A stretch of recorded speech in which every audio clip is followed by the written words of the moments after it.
மானியத்தை நிறுத்திய பாஜகவோடு கூட்டணி வைத்திருக்கக்கூடிய அதிமுக 3 சிலிண்டர்களை இலவசமா கொடுக்குறோம்னா மக்கள் வாக்காளர்கள் நம்பிடுவாங்களா?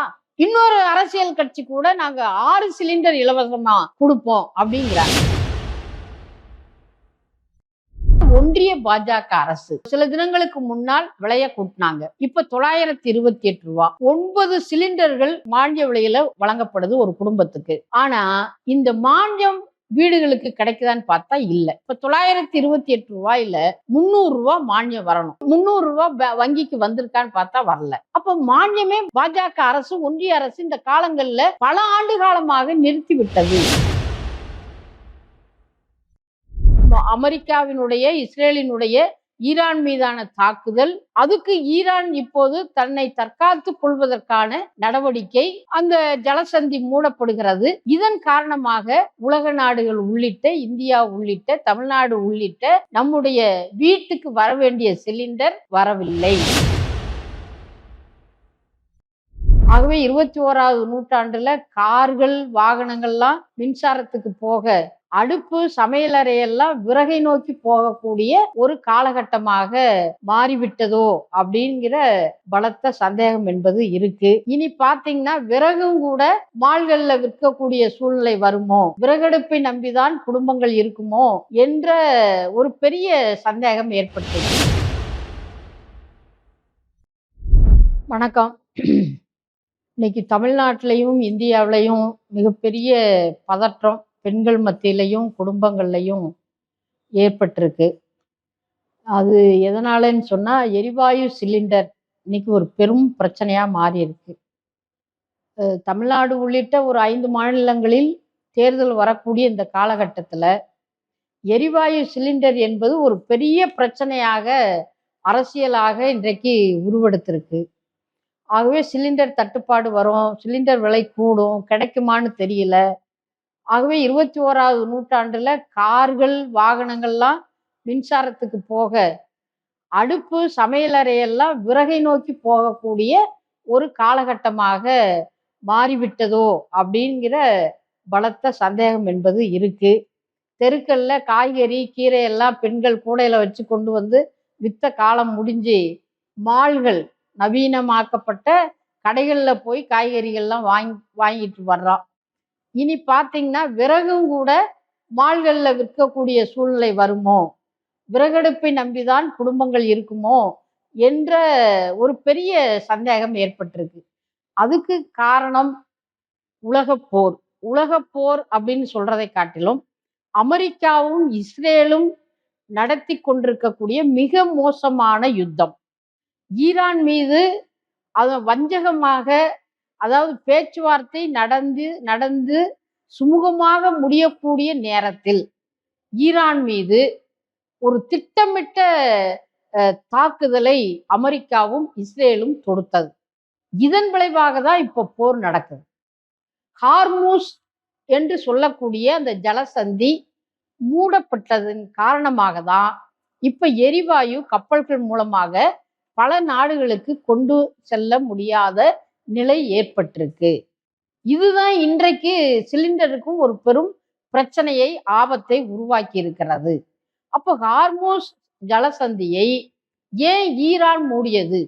ஈரான் மீது அமெரிக்கா, இஸ்ரேல் ஏன் தாக்குதலை தொடுத்தது அப்படின்னு பார்த்தீங்கன்னா, உலக அரசியலோடு இணைந்த மிக முக்கிய விஷயமாக இருக்கிறது. அப்போ இந்த பிரச்சனையில கூட இந்திய நாட்டினுடைய பாரத பிரதமர் இப்போது வரைக்கும் வாய் திறந்து அமெரிக்கா, இஸ்ரேல் செய்து கொண்டிருக்கக்கூடிய இந்த யுத்த நடவடிக்கை, போர் நடவடிக்கை, ஈரான் மீதான தாக்குதல் மிக மோசமானது என்ற விமர்சனத்தை, அல்லது குறைந்தபட்சம் போர் நிறுத்தப்பட வேண்டும் என்று கூட அவங்க தலையீடு செய்யவே இல்லை.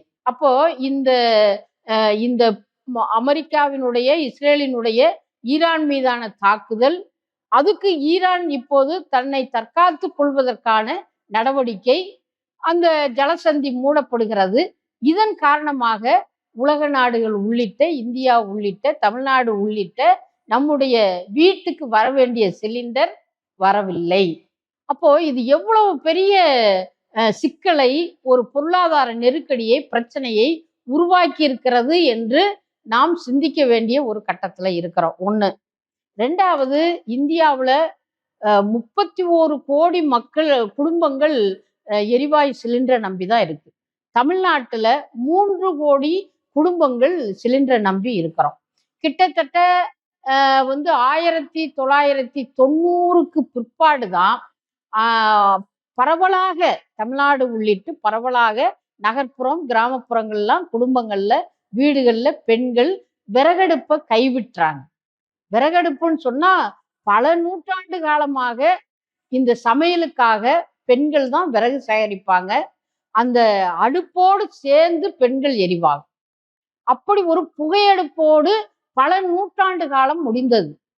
இந்த 20ஆம் நூற்றாண்டினுடைய கடைசி பகுதியில தான் இந்த சமையல் எரிவாயுங்கிற ஒரு விஞ்ஞானம் என்பதே நம்முடைய சமையல் அறைக்குள் வந்து சேர்ந்தது. இப்போ இந்த சுதந்திரம், இந்த உரிமை, இந்த சமையல் எரிவாயு பறிக்கப்படுவதற்கு உலக அரசியல் மிக மோசமான முன்னுதாரணமாக இருக்கிறது, காரணமாக இருக்கிறது. அமெரிக்கா போன்ற ஏகாதிபத்திய நாட்டினுடைய அரசியல் அடாவடித்தனம்தான் இன்றைக்கு இந்த எரிவாயு சிலிண்டரை பறித்து கொண்டிருக்கிறது அப்படின்னு நம்ம பார்க்கிறோம். அப்போ இந்த தமிழ்நாட்டுல ஒரு 3 கோடி குடும்பங்கள் சிலிண்டர் அப்படின்னு சொல்லி வருகிற பொழுது, ஒன்றிய பாஜக அரசு இந்த எல்பிஜி, அதாவது சமையல் எரிவாயு உற்பத்தியில் எந்த அளவுக்கு கூடுதலா கவனம் செலுத்தி இருக்கு அப்படின்னு பார்த்தீங்கன்னா, இது வரைக்கும் இல்லை. நாங்க கூடுதலா உற்பத்தி செய்ய போறோம்னு தான் சொல்லியிருக்கிறாங்க. ஆனா அந்த நடவடிக்கை விரைவா நடந்ததா அப்படிங்கிறது தெரியல. பதிலுக்கு ஒரு 3 தினங்களுக்கு முன்னாடி வீட்டில் பயன்படுத்தக்கூடிய சிலிண்டர் விலை ரூ. 60 விலை கூடுது. அதே மாதிரி நம்ம வணிக ரீதியாக ஹோட்டல்கள்ல, மற்ற இடங்கள்ல பயன்படுத்தக்கூடிய சிலிண்டர்களுடைய விலை கிட்டத்தட்ட ரூ. 150க்கு மேல கூட்டப்படுது. இப்ப அதனுடைய விலை நிலவரம் பார்த்தீங்கன்னா ரூ. 928.50 வீட்டுக்கு. கிட்டத்தட்ட ரூ. 1000 தாண்டி தான் செலவாகுது. அது மாதிரி ஹோட்டல் சிலிண்டர்கள் பார்த்தீங்கன்னா, வணிக சிலிண்டர்கள் ரூ. 2150க்கு மேல இன்னைக்கு அந்த சிலிண்டர்கள் விற்கிது. அப்போ இந்த விலையை அவசரமாக ஒன்றிய பாஜக அரசு உயர்த்தி இருக்கு. அதுக்கு என்ன காரணம்னு கேட்டா, உலக அளவுக்கு சிலிண்டர் தட்டுப்பாடு, எரிவாயு கொண்டு வர முடியல அப்படிங்கிறாங்க. ஆனா இந்த சமயத்துல கூட இந்த கருப்பு சந்தை, சிலிண்டர் பதுக்கல், இவைகளை கட்டுப்படுத்துவதற்கு ஒன்றிய அரசு என்ன நடவடிக்கை எடுத்தது அப்படின்னு பார்த்தீங்கன்னா, ஒரு நடவடிக்கையும் எடுக்கல. அப்போ இனி எதிர்காலத்துல சிலிண்டர் கிடைக்குமா, எரிவாயு கிடைக்குமா, இனி மின்சார அடுப்புக்கு போகுமா, விறகடுப்புக்கு போகுமான்னு குடும்பங்கள்ல மக்கள் இன்னைக்கு மிகப்பெரிய, குறிப்பாக பெண்கள் மிகப்பெரிய அளவுக்கு மன அழுத்தத்திற்கு உள்ளாகியிருக்காங்க. ஏன்னா காலையில அதிகாலையில நாம எந்த வேலையை துவக்கினாலும் சிலிண்டர் ஆன் பண்ற வேலையில இருந்து தான், காஃபியில இருந்து உணவு வகைகள், சாதாரண கிராமப்புற வீடுகள் கூட இன்னைக்கு இந்த எரிவாயு சிலிண்டர் தான் பயன்படுத்துறாங்க. அப்போ இந்த சிலிண்டர் விலையை உயர்த்திய பாஜக அரசு இந்த போர் நிறுத்தப்பட வேண்டும் என்பதோடு இணைத்த தன்னுடைய கருத்தையும் அது சொல்லவில்லை. அடுத்ததாக இதனுடைய உற்பத்தி எவ்வளவு நாங்க அதிகரிக்க போறோம், என்ன விவரம், அதையும் இதுவரைக்கும் சொல்லல. மௌனம் காக்கிறார்கள். இப்போ பாரத பிரதமர் திருப்பரங்குன்றம் வந்தாரு. இங்க தேர்தல் வேலையா தான் வர்றாரே தவிர, இந்த எரிவாயு சிலிண்டர் ஒரு பெரிய பிரச்சனையாக இருக்கு, சிக்கலாக இருக்கு என்ற முறையில அவர்களுடைய அரசியல் நடவடிக்கை இல்லை என்பது மிகப்பெரிய கண்டனத்திற்குரியது, வருத்தத்திற்குரியது அப்படின்னு நம்ம பார்க்கிறோம்.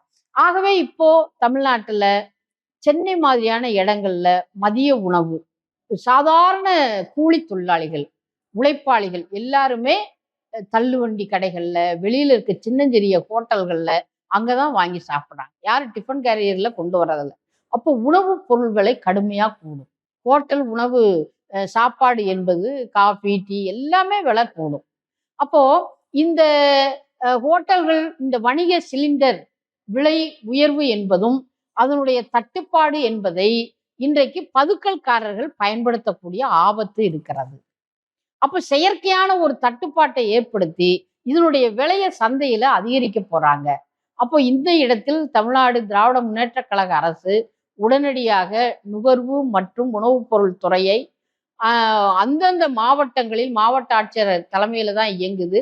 உடனடியாக இந்த எரிவாயு சிலிண்டர்கள் முறையாக வழங்கப்படுகிறதா என்பது கவனிப்பதற்கான, கண்காணிப்பதற்கான கூட்டங்கள், எங்கே அது பதுக்கப்பட்டிருந்தாலும் உடனடியாக நடவடிக்கை என்பது மாநில அரசு தரப்பில் எடுக்க வேண்டும் என்று மார்க்சிஸ்ட் கம்யூனிஸ்ட் கட்சி நம்ம கேட்டுக்கிறோம்.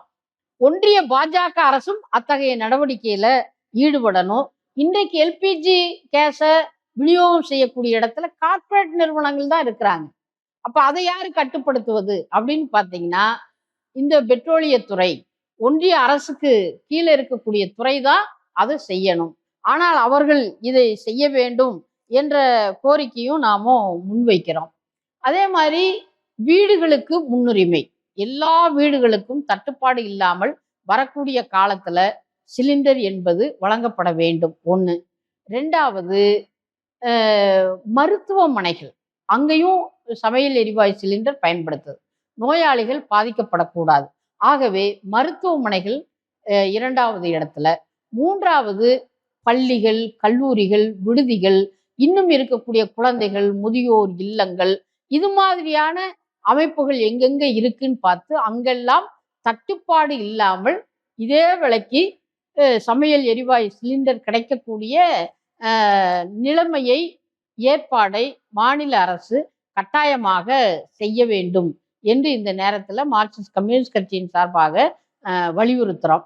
அதே நேரத்தில் இன்னைக்கு இருக்கக்கூடிய இந்த ஹோட்டல் உணவகங்கள் இருக்கு, இதர நிறுவனங்கள்லாம் இருக்கு, தொழிற்சாலைகள் உட்பட இருக்கு. அப்போ அவர்களுக்கு அந்த வணிக ரீதியான சிலிண்டர் அதுவும் தட்டுப்பாடு இல்லாமல் அவர்களுக்கு கிடைப்பதற்குரிய காரியத்தையும் செய்ய வேண்டும். ஆகவே முன்னுரிமை, அதற்கடுத்து என்ற முறையில் தமிழ்நாட்டில் இந்த சமையல் எரிவாயு சிலிண்டர் பிரச்சனை ஒரு பெரிய பிரச்சனையாக வெடிக்காமல் இதை சுமூகப்படுத்தி இயல்பான நிலைக்கு கொண்டு வரக்கூடிய ஒரு பணி என்பது தமிழ்நாடு அரசு நிச்சயமாக செய்ய வேண்டும், செய்வார்கள் என்று நாம எதிர்பார்க்கிறோம். அது மிக முக்கியமான கடமை, அதுல கவனம் செலுத்த வேண்டும். ஆனால் ஒன்றிய பாஜக அரசு இன்னைக்கு சில தினங்களுக்கு முன்னால் விலைய கூட்டினாங்க. இப்ப 928 ரூபா. 9 சிலிண்டர்கள் மானிய விலையில வழங்கப்படுது ஒரு குடும்பத்துக்கு. ஆனா இந்த மானியம் வீடுகளுக்கு கிடைக்குதான்னு பார்த்தா இல்ல. 2014 பாஜக ஆட்சிக்கு வந்த பிற்பாடு மானியம் தொகை என்பது வங்கியின் மூலமாக நாங்கள் அனுப்புறோம்னு சொன்னாங்க. இதுவரைக்கும் இல்லை. இப்ப 928 ரூபாயில 300 ரூபா மானியம் வரணும். அந்த 300 ரூபா வங்கிக்கு வந்திருக்கான்னு பார்த்தா வரல. அப்போ இந்த சிலிண்டர் வாங்குறவங்க 928 ரூபாய் முழுமையா செலுத்திடுறாங்க. அரசாங்கம் செலுத்த வேண்டிய மானியம் எங்க? அப்போ மானியமே பாஜக அரசு, ஒன்றிய அரசு இந்த காலங்கள்ல பல ஆண்டு காலமாக நிறுத்திவிட்டது. இது ஒரு மிகப்பெரிய துரோகமான ஒரு நடவடிக்கை. ஆனா இந்த பாஜகவோடு அணி சேர்ந்திருக்கக்கூடிய அதிமுக என்ன சொல்லுது? நாங்க 3 சிலிண்டர் இலவசமா கொடுப்போங்கிறாங்க. மானியத்தை நிறுத்திய பாஜகவோடு கூட்டணி வைத்திருக்கக்கூடிய அதிமுக 3 சிலிண்டர்களை இலவசமா கொடுக்கிறோம்னா மக்கள் வாக்காளர்கள் நம்பிடுவாங்களா? இன்னொரு அரசியல் கட்சி கூட நாங்க 6 சிலிண்டர் இலவசமா கொடுப்போம் அப்படிங்கிறாங்க. ஆனா இதுவரைக்கும் பாஜக ஒன்றிய அரசு இந்த சிலிண்டர் விஷயத்துல ஒவ்வொரு குடும்பத்துக்கும் கொடுக்க வேண்டிய மானிய தொகையை ஏன் நிறுத்தினார்கள் அப்படிங்கிற கேள்வியை தாவேகா உட்பட எங்கேயாவது பேசியிருக்கிறாங்களா? பேசவே இல்லை. ஆகவே மார்க்சிஸ்ட் கம்யூனிஸ்ட் கட்சி இந்த மானியத்தை நிறுத்தி இருக்கக்கூடிய பாஜக அரசு அதை கொடுக்க வேண்டும், வழங்க வேண்டும் என்று தொடர்ச்சியாக நாங்கள் வலியுறுத்தி கொண்டே இருக்கிறோம். ஆகவே இந்த சூழ்நிலையில் கேஸ் சிலிண்டர் தட்டுப்பாடு வராமலும், கேஸ் சிலிண்டர்களை பகிர்ந்து கொடுப்பதிலும், அதனுடைய விலை உயராமல் பார்த்து கொள்வதிலும், ஹோட்டல்கள் உள்ளிட்ட அனைத்து அத்தியாவசிய பொருட்களினுடைய விலையும் இதன் காரணமாக உயராமல் தடுத்து நிறுத்த வேண்டிய கடமை ஒன்றிய அரசுக்கு இருக்கிறது. அவர்கள் அதை செய்ய வேண்டும். மாநில அரசு இதில் மாநில அரசினுடைய நிர்வாகத்திற்கு கீழ் வரக்கூடிய இந்த நுகர்வு உணவுப் பொருள் வழங்கல் துறை இவைகள் மூலமாக தீவிரமான நடவடிக்கைகளை எடுத்து அனைத்து குடும்பங்களுக்கும் சிலிண்டர் கிடைக்கக்கூடிய நடவடிக்கையையும், ஹோட்டல் உணவகங்கள் மற்ற இதர பொருட்களுடைய விலை உயராமல் தமிழ்நாட்டில் தடுக்கக்கூடிய அந்த நடவடிக்கையும் தமிழ்நாடு திமுக அரசாங்கம் எடுக்க வேண்டும் என்று நான் வலியுறுத்தி கேட்டுக்கொள்கிறேன்.